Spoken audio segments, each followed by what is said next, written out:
How you doing? How you be, people? Hey, everybody. Great to be back with you. Welcome to another episode of Soaps and Sass with us, Mama Sass. And Baby Sass. Today is episode 47. Yes.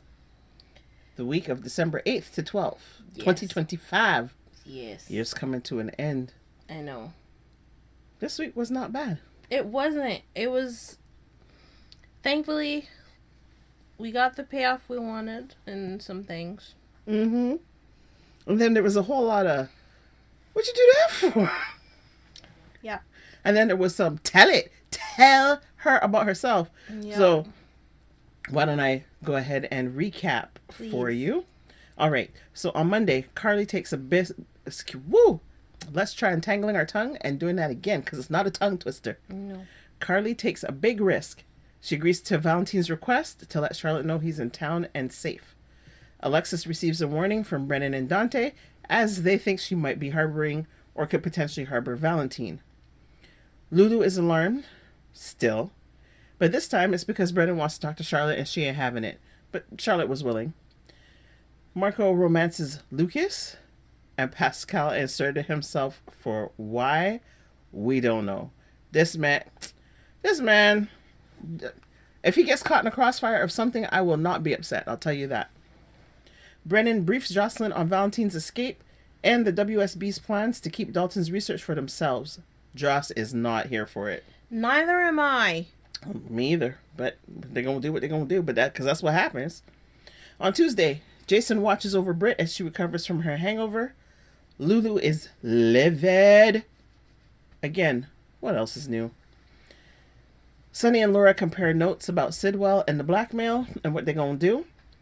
Charlotte is relieved when she finds the key that Carly left, and Justine details her plan as far as the prosecution of either Curtis or Willow. Which I'm a little ahead of myself, because that didn't happen till the following day, where Nathan makes an arrest, which is Curtis. He was in the office with Nina, and we will... Freaking Nina. Alexis puts Willow to the test and runs her through her testimony. Sidwell makes an offer to the ladies of deception. Portia panics. Can you tell me, please, when Portia ain't panicking?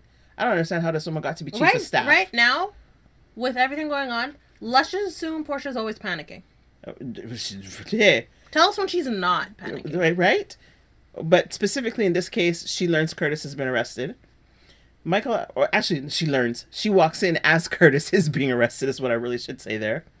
Michael asks Christina for help telling Wiley about his mother's marriage to Drew. Then on Thursday, Michael and Jacinda grow closer in Nina's office.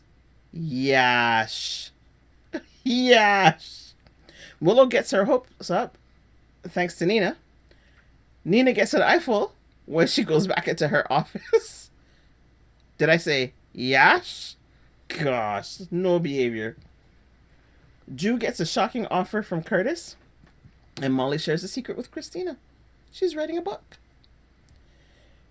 Britt is moved because as a result of some things happening with Portia this week, I'm assuming that you've seen it, Portia thought she was losing the baby. So as a result of that and Britt's intervention, Lucas offers to write her a letter of recommendation. To get her license back. Yes. Jason is frustrated because Britt won't tell him what she's gotten herself into, and she won't let him get her out of it. Chase stands his ground with Michael. Bravo, I say. And Dante and Nathan make a discovery. Willow was by Drew's house when Drew got shot. Brooklyn is torn. I think it was between Willow and Chase. It could be between Chase and Michael. There was a few things that happened that could have had Brooklyn torn, or it may have been the whole Sidwell deal. It's hard to say because all of this happened this week. I don't think all of it was on Friday. But Brooklyn was torn only came in for Friday. For Friday, which is why I was thinking it was between either Chase and Willow or Chase and Michael. So, that is the week that was. Yep. Let's jump right into the categories, starting with Comedy Moment of the Week. Ned. Tell me more. After Ned has his heart attack, he comes home, as we doth know. And the festivities have died, and in the middle of the night, after Brooklyn and Chase have their little conversation, because Chase gets called in to the PCPD to do his manhunt for Valentine, Ned sneaks into the kitchen and grabs himself a slice of pizza. Given his heart attack, he is not allowed to have pizza. So he's nomming on his pizza, and he hears somebody coming into the kitchen, so he decides he's going to take his pizza and hide in that little alcove that you see. Not even a little alcove, but that little... alcove would be a good word. Okay, that little alcove that you got in the kitchen. I just leans up against the wall, like he's like, if I don't move, they cannot see me. In walks Brooklyn to get herself a cup of tea. She turns around and she just sees Ned up against the wall like, I'm a statue, you can't see me. And she's like, Dad, what the hell are you doing? And he's like, you can't see me. And she sees the pizza in his hand and she's like, you know you can't have that. And like, Olivia's gonna kill you. It's like, she won't know if you don't tell her. I was like, I don't want to get in the middle of that. Wow, this might have been the week of people saying to Brooklyn, they won't know if you don't tell them. I'm like, it's one thing to not tell Olivia that your dad had pizza. It's another thing for a court order situation to not say anything. Mm-hmm. And I think Chase was out of pocket for being like, no. Well, we're going to come to that a little bit later if you don't mind. That's fine. Okay, so for me, my comedy of the moment, what is happening with my tongue today? I need to work it out some more. My comedy moment of the week was to do primarily with Carly and Valentine when she discovers him in the house, and then Jocelyn shows up. And I mean, the two of them, I really like this pairing. I'm glad that they put these two characters together. But there's a point where she's telling him he's got to go sleep out in the shed. He's like, listen, I didn't pelt myself from a plane to stay in your freezing shed. Like, I could go up in the attic. No, get in the shed. The attic, she ended up letting him stay there later in the week. But... and she's like, well, that was freezing. But the thing that's killing me is she's like, it was freezing in there. She's like, there was blankets in the shed. He's like, it's a tarp. Listen, if you're cold, it will give you something. If you wrap yourself in it enough, it will. I think it'll protect you somehow. I can't imagine they have any kind of burlap in her shed. No, but it also depends on how big that tarp is, because... Agreed. But... Yes. All right. Now, this is going to be some talking. I think this is going to be the bulk of the podcast. Okay. What had me hot? So... I have a list. Much. My goodness, this list was longer than the recap almost. I think I don't know if to let you go first or if I should go first. Because there was so much. I might just piggyback off of you depending on what you got. Okay. So nearly everything that had me hot circles around Curtis being arrested. Okay, not everything, but go on. But nearly everything I have. So I'm going to start off with Nina coming in to Curtis's office. Okay. And by the way, Nina looked fantastic in her blue dress this week. I loved that dress. Well, you know what? I love the dress. I don't know if I like Nina in it, but I loved the dress. That's my favorite color. She looks slamming. Anywho, so she comes into his office and she's like, mea culpa. I just want to give you a heads up that, I shared the information that Drew was blackmailing Portia. And the part about this scene that had me hot is that Curtis is going off on Nina about how she betrayed her friend. Like, Portia trusted you. And it's like, Curtis, should we just rewind back? Right. Exactly. Should we rewind back just a couple months where Willow was getting married and she's in her dress and you walk in the room talking about your mother slept with your man? Because that was confidential information. That was a secret. Nobody sent you with a message. You were not FedEx or UPS. So how are you blowing up at Nina? I thought that was out of pocket, out of order. Well, there was that, because obviously, but then there's also the fact that, as she said, it's like, I'm just trying to protect my child. And again, these people seem to forget they're doing the exact same thing for Trina. Or so they say. It's like, you're trying to protect. Well, actually, Nina I think is trying to protect her child, where Curtis and Portia are trying to protect themselves. Right, Or but at I'm least more so, Portia. but I'm more so mean in the sense of they do crazy stuff to protect Trina, which Sure. leads them to end up in the situations that they're in. Absolutely. That was the So, argument that right. So either way, it's like, and even if they didn't put themselves in situations to protect Trina where they end up putting themselves in these situations, if Trina was in Willow's shoes, they would still do the same. They thing. would do the same.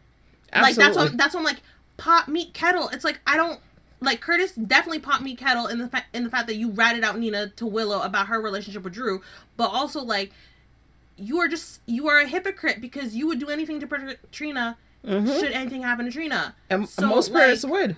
Most parents would. I have very, very, very few friends that I would not betray to save my child. Very few. I would count them on 2 fingers. Okay, because I'm like, I'm curious of that list. I don't know why you're curious of the list. I'm pretty sure you know exactly who's on it. It ain't gonna happen. Oh, so okay, hold on. So you wouldn't betray my godfather? No, I would not. Okay, so I had to double check. I'm like, no, he is my godfather. I'm like, no, my sister and I do not have the same godparents. That's why I had to double check. Okay. I'm like, okay. So that's where I start. Right. Then, as Nina and Curtis are speaking, Nathan shows up. And we do give him props. Because He knocked. He went. He knocked with some manners as opposed to when he was probably kicking in the door at Lulu's. I feel the difference with that though, and I kind of give it some grace, is the fact that it kind of was an emergency, and it's like, granted, you shouldn't have done it because you freaked them out more than they need to be freaked out, but again, it's an emergency, you know, time is a matter of importance. Sure. So, if you were that concerned, Dante could have given her a call. Say like Nathan's on his way over. Well, then again, I don't know.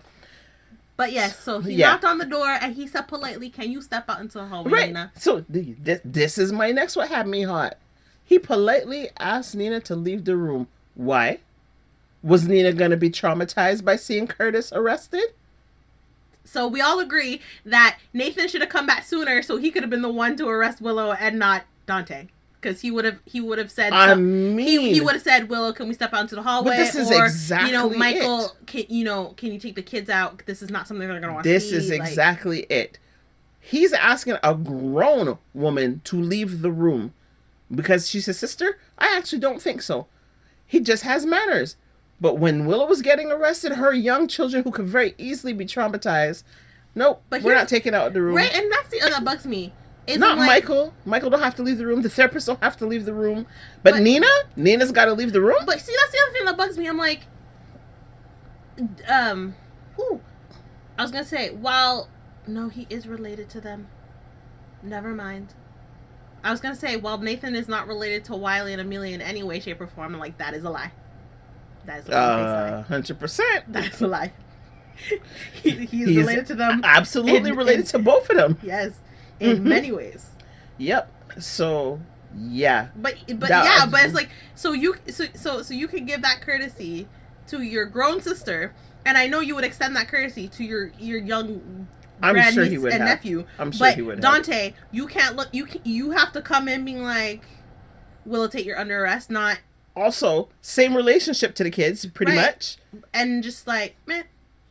What? I'm like, a man who hasn't been around, a man who didn't have the chance to raise his child for 7 years has more compassion. Again, I get he was not around children when he made the arrest, but even still, I can see the man being like, no, it's best that they're not here to see this. This might be right. And I think it further vexes me for all the TV shows that I have seen, and I don't know if it's based in reality because I don't think I've ever seen anyone arrested, where it's kind of like, can we not do this in front of my kids? And the cops are like, yep. Or, I don't think you want to do anything stupid in front of your kids, so you're going to walk with us to the car and then we'll put the cuffs on. All these things, right? So wait, are you saying you haven't seen that in life or haven't seen that in TV? I haven't seen that in real life. Okay, because I was going to say, I see it on TV all the time. Okay, I was going to say, because I can give you a perfect example of a scene like that I see it on TV all the time. So, you know. Just a little milk of human kindness for the children. Then that's followed up by Nina jumping to conclusions again. She sees Curtis carted off in handcuffs, and what does she do? Before she sits herself down and goes back to work, so maybe people would not be doing stupid things in her office, she picks up herself and flings across town to where Willow is meeting with Alexis. See, and this is what has me confused, because she runs in and says, oh my gosh, they've made arrests, the charges are going to be dropped. But it's like, how do you know that Curtis getting arrested has anything to do? This is what I'm saying. With Nina jumping to conclusions again. He could have been arrested for other things. Holy moly. And was arrested for other things, as it turns out. Right. Still in relation to Drew's case, but nothing germane. Exactly. Yeah. Like, he could have been arrested for unpaid parking tickets. Right? She didn't come in and say, Curtis has been arrested. This could mean good news for you. No. The charges are going to be dropped. And despite Alexis and Drew saying that does not mean anything, apparently Willow missed that memo. Yes, I agree. Yeah, it really doesn't have any bearing. And so before Suzanne can, Suzanne, who was there, is like, let me call. I have a contact. Let me see what I can find out. And Willow is basically celebrating, the return of our Lord and Savior, without knowing, like, based on what? And I think I'm gonna change that because I don't like that. Willow's just celebrating. And it's like, no, lady, relax. So, anything to add there? Because I got one more. Since we're still talking about Hamiha, it's more in the sense of not necessarily Willow getting this information and again putting the cart before the horse and not hearing the words that Alexis keeps saying is don't get your hopes up. It's just more that Drew, again, being entitled, walking up into people's houses and thinking he can command people, like, and demanding what the strategy is going to be and all that. Yeah, because I'm like, when whatever day it was when the episode started, Marco was getting some new cases from Alexis because Alexis was busy with Willow's case and would not have time once the trial started. And then Suzanne's there with the coffee and she's like, would it be all right if I stayed, be a buffer between you and the congressman, but also, in case we practice jury testimony, And she's like, actually, yeah, that's a good idea.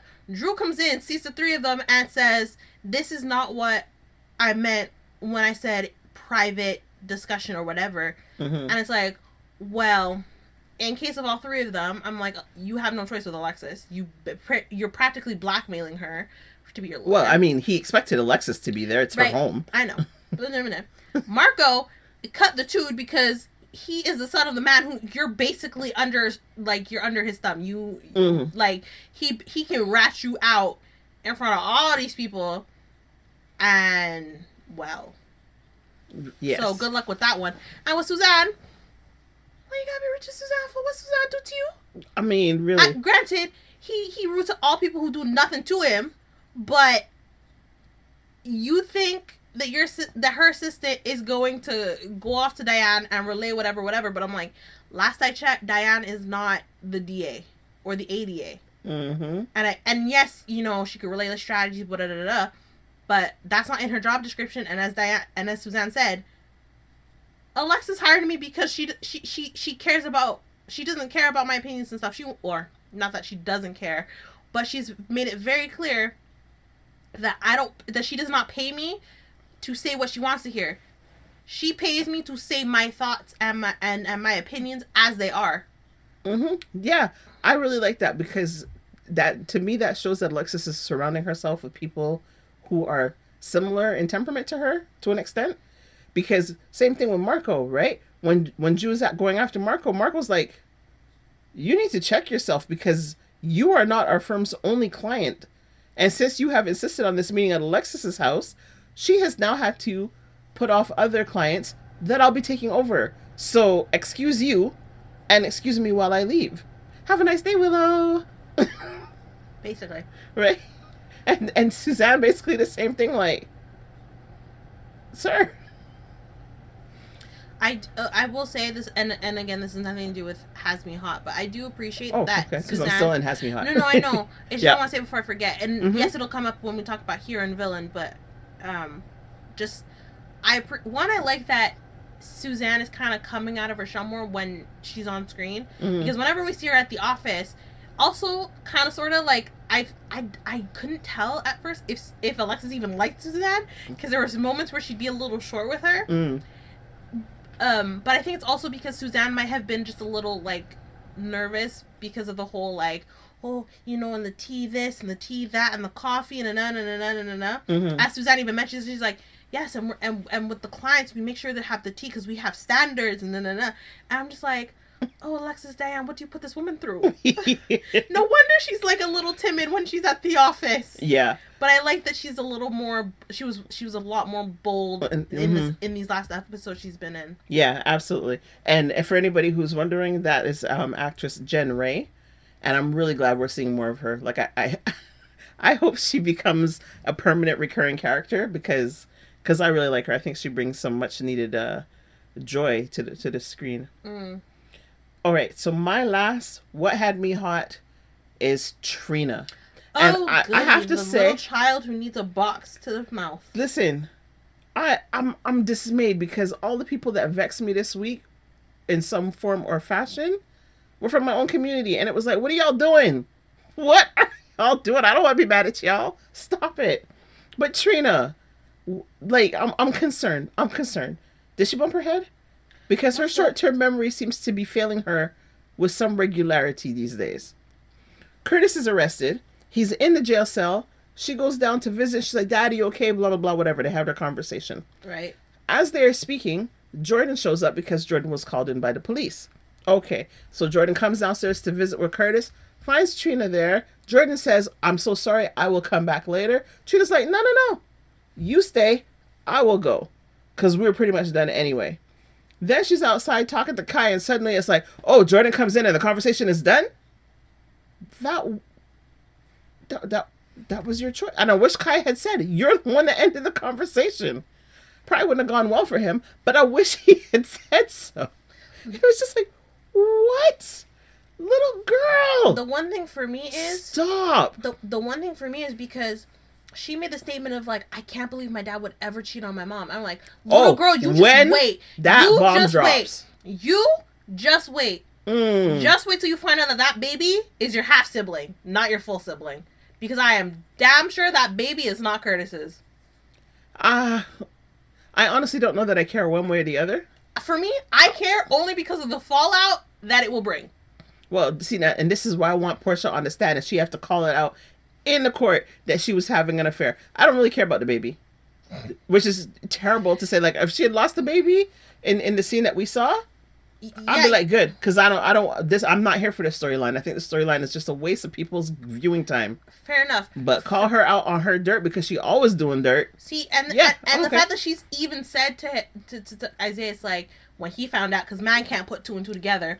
For someone who wants to go to medical school and you need math for to become a doctor, apparently he couldn't put 2 + 2 + 2 together to make baby.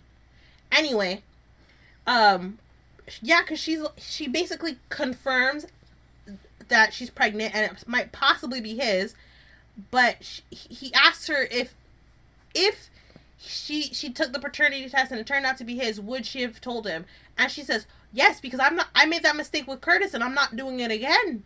I'm like, yeah. Anybody believe her when she said that? No. Looking for hands. Bueller. Nobody? Okay. I was gonna say, next thing you know, that baby comes out a lot lighter than the rest of them. And but that doesn't mean anything. I have a cousin. I'm glad you know. I have a cousin who's lighter than her siblings and her parents. I'm gonna tell you, both of y'all were born fairly fair skinned. Your melanin didn't come in for a few days. That's what I was gonna say. It's like, no, you can have the same parents and be a lot fairer skinned than them. So. Yep. So I don't know why you brought it up, but okay. I don't know. But the point is, also though, yes, it's like, for me, it's just, if we don't get the payout or payoff of her going on to the stand or getting called to the stand and basically admitting that she was with Isaiah that night, I'm like, then I'm like, the baby has to be the paternity has to do it. So it's like, I'd prefer the stand, but if we don't get it, yeah, as long as Portia has to admit it to Trina. I don't know. I just want the whole time to be like, oh, you want the public humiliation? Yes. Oh, all right. Because after everything she's done, she's like, I'm okay with that. You can't be mad at you can't be mad at this woman going after your husband. 1, when your marriage is over. 2, when you've already slept with someone else. And 3, you've conceded she can have him. My only issue is that they're still married as this is going on. But aside from that, you can't be mad. I have a small challenge with that, and I haven't yet decided how big a challenge is the potential fallout to Isaiah. Because I was gonna say I don't think he deserves that, but then I think about all the shade he's given Curtis for no reason and just based on Portia's say so. For me, it's also the shade he's giving Jordan. You're giving her shade. Well, I'm like in the realm of Jen Sidwell, shade be given. In the realm of Curtis, you can't give her shade because you don't know their entire relationship and involving her, Curtis, and Portia. Well, I think it depends. You're hearing it from one. You're hearing it from one and not the other. It's like there's 3 sides to every story. There's mine and the truth. Yes. Well, I think that one is kind of, at least from my perspective, it's a little bit iffy because I don't think it's as much Jordan and Curtis in as much as he knows that they're still married. And, it could be a judgment thing like, how are you going after a married man? Which is hypocrisy because he's involved with Portia. Right. Right? Now, to your point, and where, you know what, as I think about it more as I'm speaking, you're probably right. Because Portia was making it sound like Jordan was with Curtis all the while, which was not the case. No, and as we know, I say as we know, because I don't know if Portia was going after Curtis, or at least trying to implement herself with Curtis while he was still married to Jordan when they were having their issues, but she just to a degree, yes. And okay, so I'm like, again, pot me kettle. Exactly. The only difference is that Jordan, while she could have tried a little bit harder, she actively said, it's like, hey, if y'all are having issues, I don't want to be the cause of that. I'm stepping back. And they even talked to me, it's like, yeah, we need to distance ourselves because this is causing issues and I'm trying to work out my marriage with my wife. And she's like, yeah, you do you. I'll be over here. Because if y'all break up, I don't want to be the reason for that. Let y'all issues be y'all issues and let those issues be the reason y'all break up if y'all break up. Yes. And unfortunately, she was part of those issues because Portia is such an insecure woman in her marriage. Oh, okay, by virtue of the fact that Portia kept putting her there as opposed to her actually being there. Right, and I think she's, the entire time, it's like, because she knows that Jordan and Curtis are such good friends, and it's like they were family before they were, like, wherever family or whatever, it's like, yeah, they have a tighter relationship than you and your husband, but they understand boundaries and respect and the sanctity of marriage, and they're not. But it's like they're like, yeah, I can see where this is going. Distance. Well, this is the thing, right? Compared to you, who's like, I smell trouble. Well, hey. Ankles. There's two. Leave Hamilton out of this. There's 2 things there, though, right? The first one, yes, she distanced herself, and until you and your wife are apart, divorced, what have you, separated, I'm staying out of it. What I really would have liked is that she actually waited until the ink was dry on the divorce. Agreed. Because it's like, no, we're trying to work it out. She stayed away. Brilliant. But once he said, we have decided our marriage is over, Jordan was like, cool.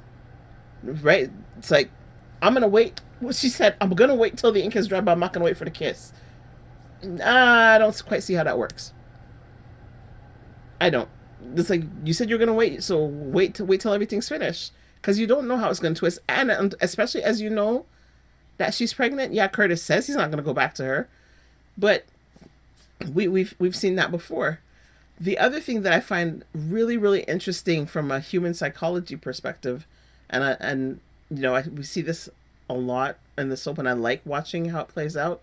And I certainly know I do this every day. I think we all do this every day, is how we assign the way we ourselves would behave and our motives to other people. So in this example, where Portia just talked about, how Jordan's inserting herself into the marriage and Jordan is this and Jordan is that. Well, that's everything that Portia did. We've seen no evidence of Jordan doing that. Right? And so because that's how Portia would operate, she is 100% convinced that's how Jordan will operate. And she's wrong. Mm-hmm. And it's interesting to watch. It's interesting. But either way, I find it hilarious how so far the only person who's not, not up against, but has any animosity towards Jordan is Marshall right now. Because Aunt Stella's like, how dare I let this hussy... Oh, who does not? Yeah. And so I'm just like, yes, Aunt Stella, just wait till you find out the truth. You're mad at Jordan because she is, you're mad at both Curtis and Jordan for, starting to have that relationship again. But just wait. Because you're trying to push your nephew back to his wife, but just wait. Just wait. Just you wait. See, you put Hamilton in my head now. So, just talking about this whole storyline, which, it ties into my, what'd you do that for? Who called for that? Oh, you were done with what had me hot? Yes. Did you have something else you want to throw? It's just because you went there. Yep. Chase has me hot. Okay. One, because I'm like, when you sneak Willow onto the property, again, it's not like you snuck her into the gatehouse where nobody is anymore. For as of now, and you could have a private conversation without anyone walking in on you and risking anyone overhearing or seeing her. No, you sneak her into the main house. Then, after your wife catches you with your ex-wife, and is like, "Oh, you're asking me to let you see your kids that you're not allowed to see because you don't have visitation."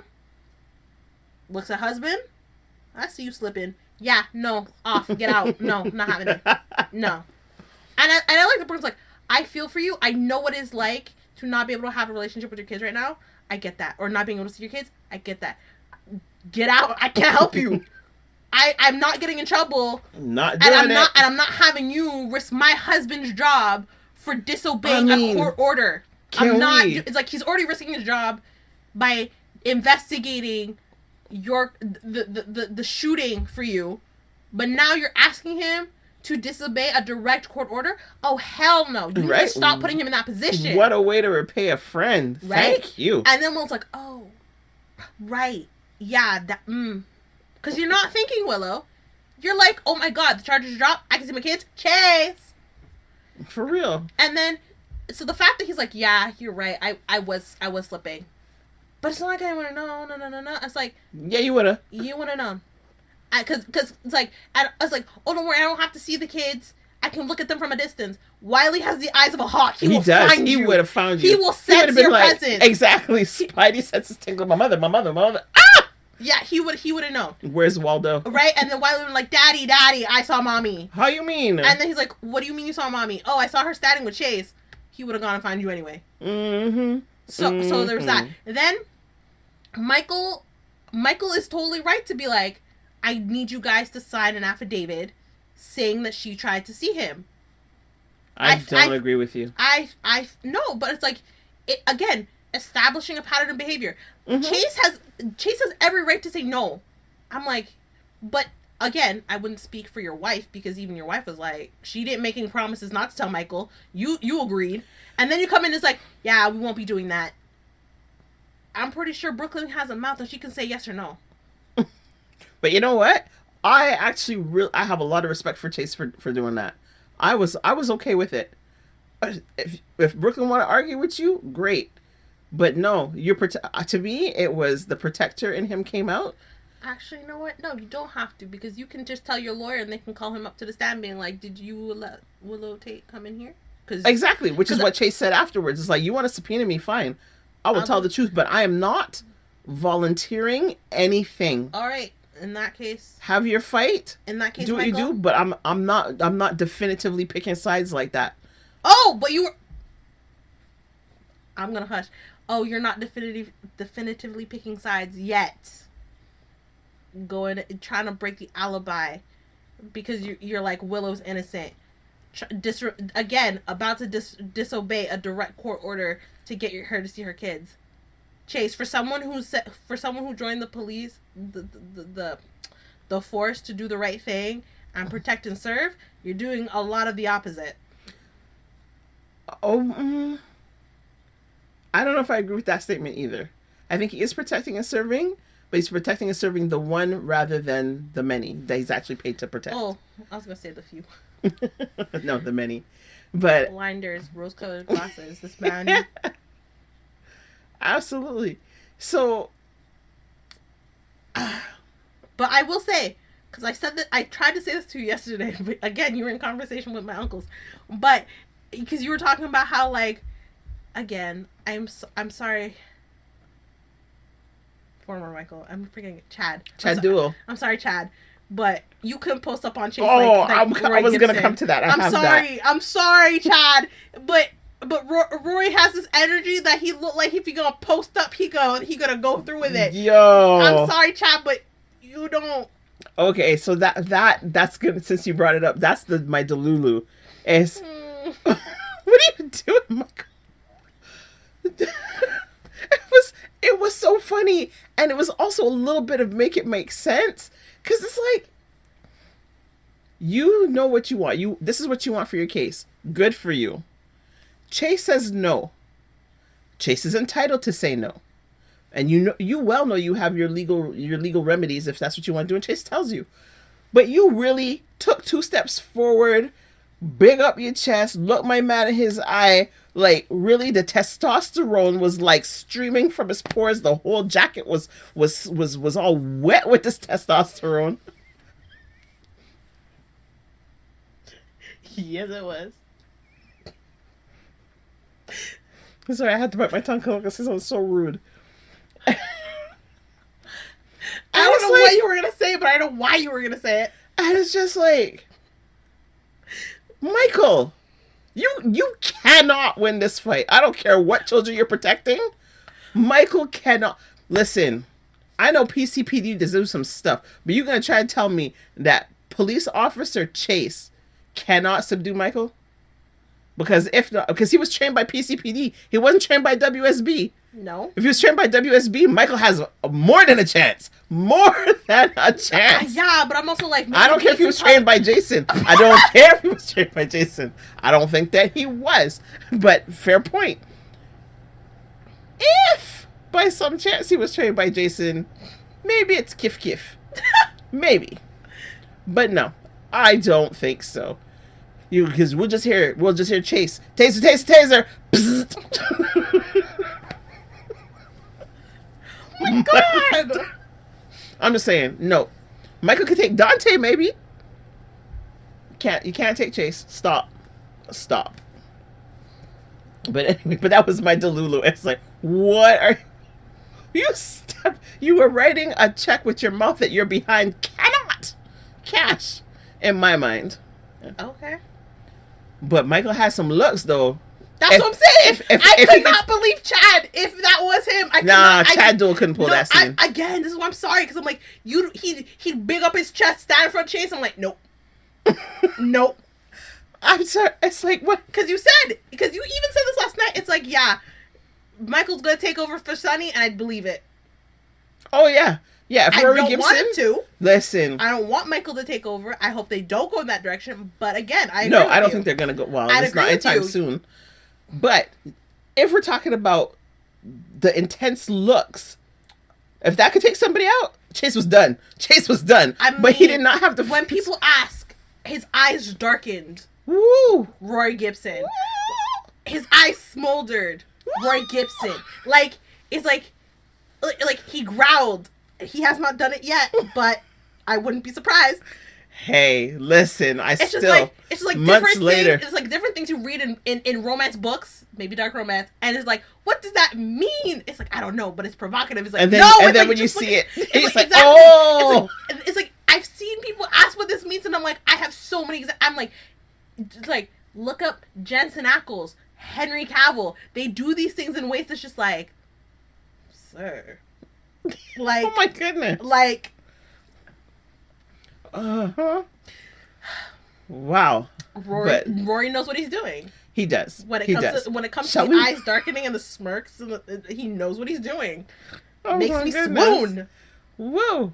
Shall we move on? Yes. Okay. I'm going to come back. I'm like, whoa. Thank God it's winter up in this piece. Oh, my goodness. Okay. So I'm going to come back to the who called for that? What'd you do that for? Okay. So we were talking about Portia and her storyline, blah, blah, blah. So already her nearly losing the baby storyline. Right. Or at least the cramps, the threat of losing the baby. It's like, what? Why? Right.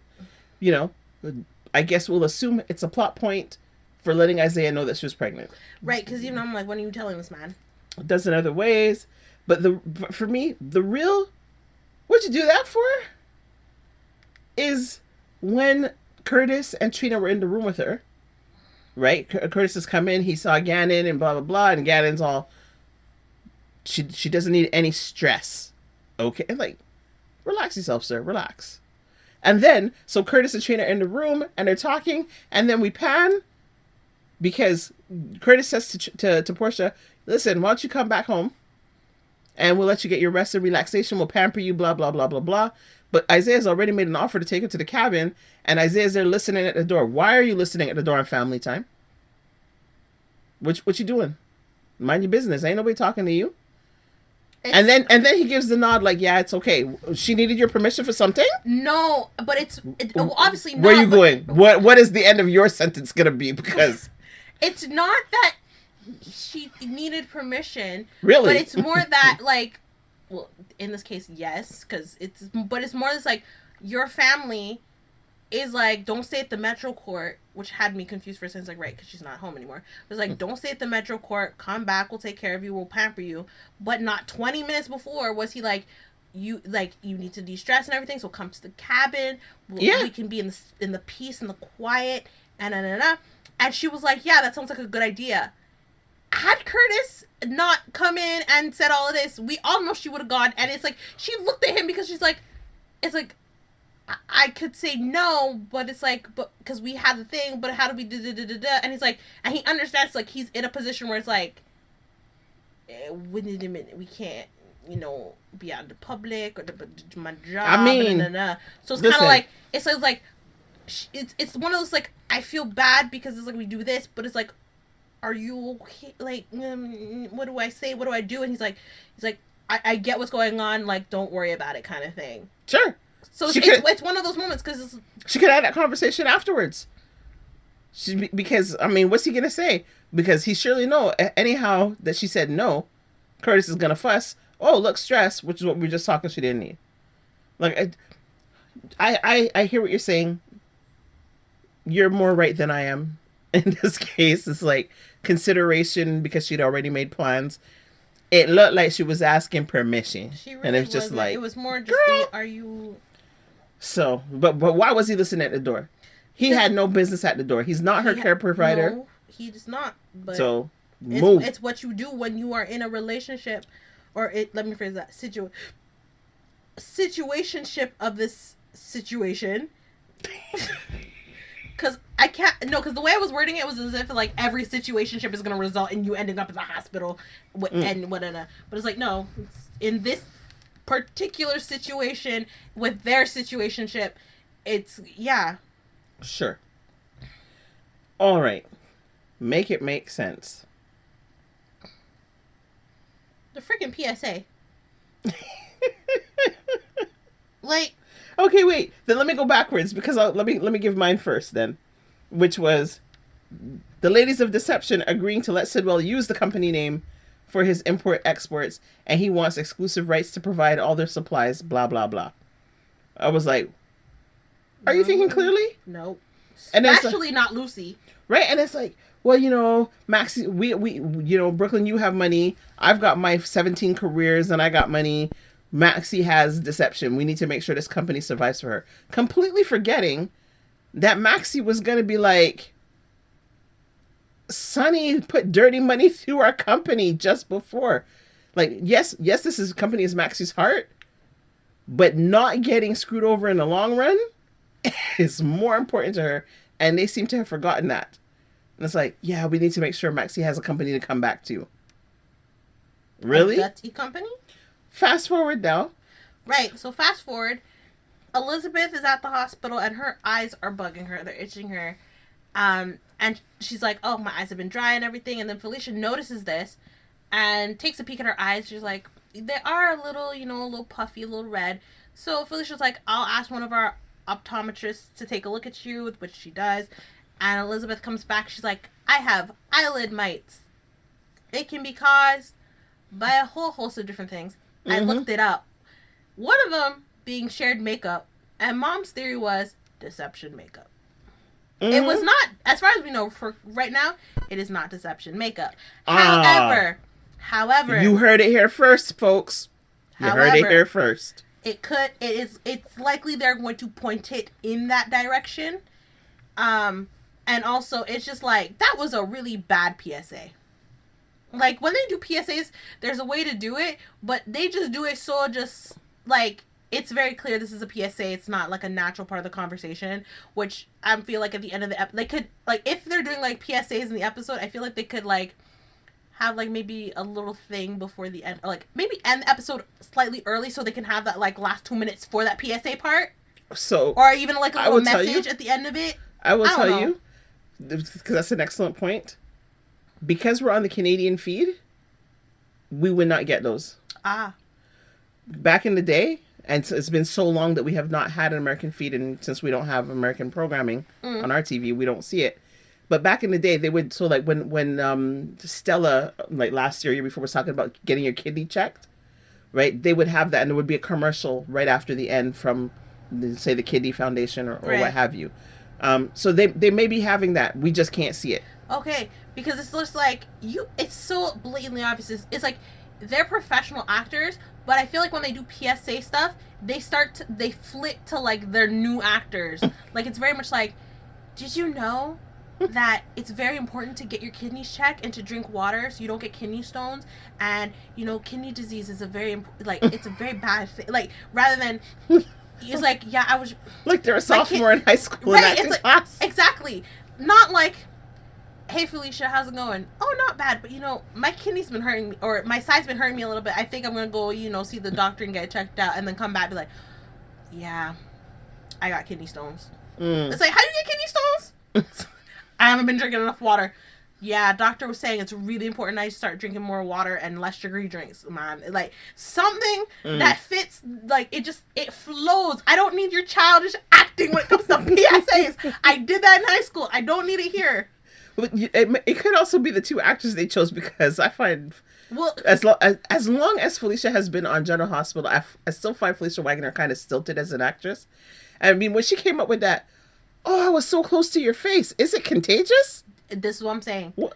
That's like that reminds me of this show, and I cannot remember the name of it for the life of me, and it pisses me off because I'm trying to find this thing so I can find this clip. But that gives me like this old cooking show I used to watch when I was like 10 or something, and this little girl would pop up, or this little boy, and they would say, knives are sharp, get a grown-up. I love that. Stoves are hot, get a grown-up. Or the oven's hot, get a grown-up. And I'm just like, this little girl is so annoying. Which is the point, because like that used to tickle me so hard. I'm like, the point of this annoying little girl was to drill it into your mind that these things are dangerous and to get a grown-up. So it makes sense she was annoying. And that you would remember her to this day with how annoying she was. But that is what Felicia sounded like to me when she said, oh my God, I was close to your face. Is it contagious? Oh my goodness. Okay. The other thing we had for Make It Make Sense. Freaking Pascal. Michel Farger, reviens donc chez toi, là. Basically, Pascal needs to come out of America, come off the soap, because he's driving me nuts. In fairness, I thought I saw him today at the mall. It was not him. But, oh my goodness. He come in, just annoying as you please, for no reason, nearly scared Lucas, like, right through up onto the parapet. Nearly scared Lucas, creeped out Brooklyn and Felicia when he was offering them iced tea. Oh my goodness. And then talking about macarons, anybody? And they're all like, what? And then 4 seconds later, the same plate of macarons being offered to Anna. So we know where Anna is Anna now. Didn't actually leave. She never left the city. No. She's in a basement at Spoon Island. But again, not that she knows that. But I wonder if Marco knows that.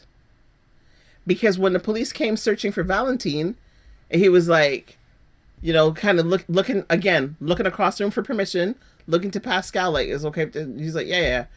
So, does Marco know that Anna's in his basement? Likely not. I think that's one thing he would not know. You know what? I ain't too sure about it. Because I'm not sure about Marco anymore. Right, which is fair. Especially with the way he was talking to Britt about here's the new key fob and, you know, you're expendable and everything. That's really was I was like disturbed. Yeah. However, I don't think in this case he would know about the police commissioner. Only because I'm like, you really want, like, me trying to find connections from Anna to Lucas, but that doesn't matter. But it's more in the sense of like, holding the police commissioner. I don't know, because everybody said from jump Marco was more involved in his father's business than they're letting on. It is really starting to look like that. Yeah. Well, not it's starting to look like that. I mean, it's confusing. It's confusing as to, is he being drawn in because he was so shocked that the judge got murdered? Well, that was when he first got drawn in. Well, that's what I'm saying. Because before that, Sonny was saying that he's fully a part of his father's organization. Right? So it seemed like he was not, and just got drawn in by virtue of his mother's death. Right. But he just seems way too confident in how he's dealing with Britt and Pascal and somebody else he dealt with. I can't remember who. Not Drew. Possibly Drew.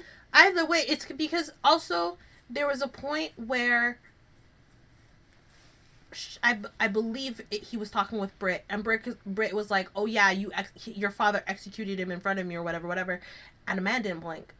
Yeah. So I'm not sure that he's been unaware all this time, which is too bad because I kind of like. Well, but then again, when he first came on the scene in Miami at the conference, I did say he sketched.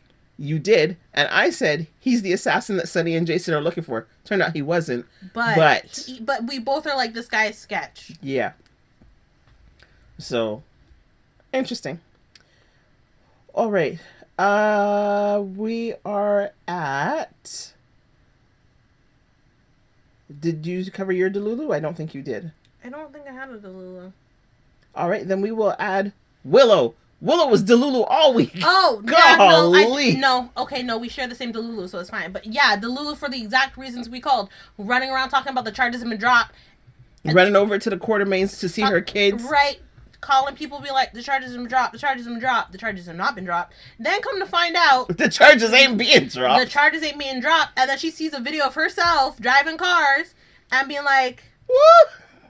And honestly, I swear to God, I thought she was gonna say something to Alexis when Alexis like, tell me the truth, Willow, because I can't, like, I told you to tell me the truth, and now I got this footage of you near Drew's house, and I literally thought she was gonna tell her the truth or something close to what we think happened, and then Drew walked in, and then he's like, Willow, I heard there was evidence. What's going on? And then she shows the video. It's like, I swear to God, I didn't go to your house. Did he say it's evidence? He didn't say have the charges been dropped? No, I know she did. But... because Dante showed up and was like, good news for you, Curtis, not so good news for you. Oh, right. And then we didn't see anything, and he comes in being like, what's this say here about new evidence? Right. Fair enough. But I'm still... Also Nina Delulu for thinking that the charges been dropped when she knew nothing. I can't put that to Delulu. I just put that to stupidity. Okay. But... what I'm hoping for is that our initial theory with Willow still holds true with the dissociative identity disorder. Yeah. Yep. Yeah, because honestly, I'm like, it is entirely possible she actually doesn't remember, especially with the fact of how upset she was. It's entirely possible.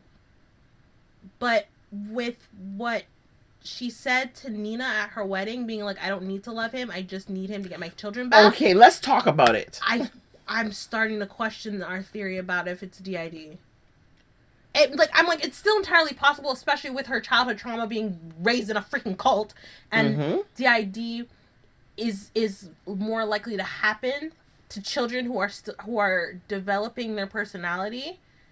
which is why it's like if trauma happens to children between a certain age, it's a higher chance of them developing it. And with Willow having been raised in a cult since she was a baby, I mean, like how the writers haven't just given it to her already, I don't know, because that would be an actually really good thing for a character to have in the show, with how like we already have Sunny with his BPD and bipolar disorder. Sorry, not borderline personality. Sorry, I recognize they're two different things and not the same. But yes, with him and his bipolar disorder, I feel like there might be a character on here who's got, you know, maybe anxiety. You know, Christina, I don't think she has any mental health issues. We just know she's very emotional and very reactive. But I mean, if you gave her IED, intermittent explosive disorder, so she'll have. Give me a break. That's not a real thing. It is. Shut the front door. I'm sorry, Mom. It is a real thing. I mean, that would work because you have a temper. Yeah. So they call it intermittent explosive disorder. It's when you get like really like strong bouts of anger and you lash out in like the most violent ways. And look. That's why I'm like, you could give that to Christina if you wanted. Not to say that, but I'm like, she's emotional. She's not violent. But again, they gave Christina postpartum depression, so that you have that. You like, honestly, there's so many things they could do, and I would like it if, and with Leo is autistic, which is great. You're giving more diversity, but I feel like, you know, again, there are different ways to split the diversity and more mental health stuff. So I'm like, with Willow, given her situation and how she grew up, perfect character to give DID. Perfect character. Absolutely. I feel they had somebody on here who did before, but notwithstanding, you're absolutely right. And even with what she said to Nina, right? And again, or sorry, not and again, because I haven't said it yet in this podcast, but it was something I wanted to bring up, was you touched on it, how firm she's being with Drew. It's almost like he put the ring on her finger, so now she don't have to pretend anymore. And every time Drew is stepping to the side, she's like, hey, right, I told you to stand here. Why are you moving? Right. Every single time he's like, Suzanne, blah, blah, blah. Excuse you.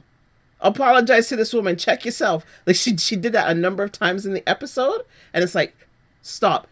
I'm the one on trial. I don't want to hear your mouth anymore. Right. Because and I'm loving that, but I still think that could be part of the whole dissociative identity disorder. And I have like 2 points. The first point is, even if they don't give her DID, there could be the, you know, points where she blacks out and her conscious doesn't know, but her subconscious is like, this is something that needs to be done. So there will be moments where she just blacks out, does the thing, and just doesn't remember, and people are like noticing that she's doing things that she's not supposed to be doing, and they're like very concerned. And then on the other front, involving Suzanne, I liked how because she was like doing the jury stuff, we got to see her be like writing her notes, giving looks to both Drew and then Willow. And like, Suzanne was awesome. And then when they're like, Suzanne, what was your take? What would, if you were a juror, what would you say? And she's like, guilty. And then Drew ripped in and she's like, of course, because you're biased and all this. Like, and Willow's just like, Drew, shut up. Again, Suzanne, bigging up her chest. Why did you get to that conclusion? And because Suzanne laid it out. She's like, because you're volunteering too much information. And then there's your kids. It's very clear you are very passionate about your kids. But that is your Achilles heel. That gives you motive. Like, that is your downfall. And it's just like, yeah. And Suzanne laid it out. Anyway. This is why I'm like, we need to see more of Suzanne. We do. Because when she laid that out, I was cheering. It's like, yes, you answered the question. But then, it's like, oh, and then I fainted. Who cares? We don't need to know that. And you were upset. Right? That's sufficient. And because as lawyers say, just answer the question that's put to you. Yep. Don't go on a whole tangent. Just answer the question. Yep. Yes or no, or how did you feel? I felt upset. Why did you feel upset? Because I just found out that the judge was murdered. Yep. And that was going to affect my trial and my dissertation. That's it. Yep. Everything she said was on point. So that is why Suzanne is our hero. Oh, we jumping right into Hero of the Week now? I figured it made sense because, you know. All right. So then, since you spoke about Suzanne, and I wholeheartedly agree, I'm actually going to give a hero of the week to the PCPD. Possibly Nathan specifically, because, I just, promptly dismissed is what PCPD stands for in my book. Keystone Cops from back in the day, whatever. They actually seem like they have figured out how to solve a case. Maybe they'll do a lot better now that Mac is back. Maybe, and Nathan, Mac and Nathan, are there together. Because I do find it sad because I haven't seen Nathan and Mac interact since Nathan came back, and I was just like, oh, but I need that. Okay, especially with him being back, and he was like right there. You'll probably get it next week. I hope so. But here's the thing. Speaking of the PCPD, right? So it's Nathan that figured out, hey, let's take another look at Curtis. As we said last week, what is this business with Selena? That was nonsense. But whatever. Then Nathan's the one who caught that, hey, we've got these 2 files on the traffic cams, but 2 of them have the same name, but it's 2 different cameras. We've missed one. And boy, then they look at the camera footage, and we were saying because it ended one day with the camera footage, and Thursday we were like, ended with the camera footage that we didn't get to see. Right, and we were like, oh, because they looked so surprised. My theory was that they were going to see either Michael, right, because we knew Michael was at the house, right, or they would see Trina and Kai either coming or leaving. Right, and with the fact that they've now subpoenaed the cameras of the business and the houses and the ring cameras and the streets all up into Drew's neighborhood. And they did say at the time of the murder, but I'm sure they're gonna get the frame. Or I say murder, attempted murder. Yeah, I think they're gonna get all of them. Absolutely. So if we have now Trina and Kai on the hook, I'm so here for it. That would be fantastic. Right, which also might tell Drew, it's like, hold up, Kai and Trina were up in my house that night, and the stuff went missing. He might put 2 and 2 together that they're the ones who had the blackmail material. He might. I'm also surprised Kai hasn't quit for the congressman yet. Well. Oh well. That is not important. It was just a thought that just came out. Well. Okay, I'm gonna skip over. Oh no, we might as well finish up with Villain of the Week, and then we can talk about Make It Sassy, because there was so much sass this week. But Villain of the Week, we've already talked about them. You've forgotten. I did. Nina. Right. Nina with her assumptions, and for me, I felt Michael was very villainous, posting up on Chase like he did, and trying to insist that he come to court with them and sign the affidavit and whatever. Really? You don't want to go anti-hero on that one? No. Okay. Villain. Absolute villain, because he's going around bossing people, demanding things, telling Nina all kind of foolishness when he was completely out of order. How are you having your little tryst in the woman's office? Like, how nasty can you be? No, I was gonna agree, because I'm like, you have your own office. You have your own office. How nasty can you be? Also, I will say this was another comedy moment, just because it's like, girl, I don't know how you didn't pick that dress up quick off the floor the second she walked in. But the fact that Nina is ripping into these two, and then you said, is she gonna notice the dress? And then Nina's like, is that a Cartulo on the floor? I'm like, how's the dress still on the floor, and how's Nina not noticed it? And then the camera bulled on the dress. I was like, never mind. Hey, my goodness. So yeah, okay. So those 2 villains of the week in our book. Yeah. Make It Sassy.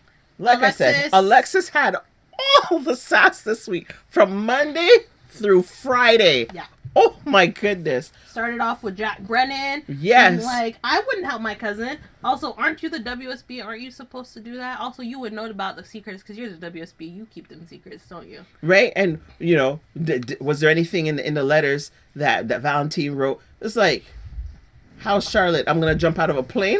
that secret. Yeah. It's like, what? It's like, since there were letters, and Dante's like, I don't know what y'all talking about. Like, right? It's like, since there were letters, you clearly read them. So did you find all anything? 8 of them, like, right? No, we didn't. It's like, exactly. So, and and then Brennan's like, okay, we're gonna post police officers at her house in case. And Dante's like, we already did it. And Leslie's like, excuse you?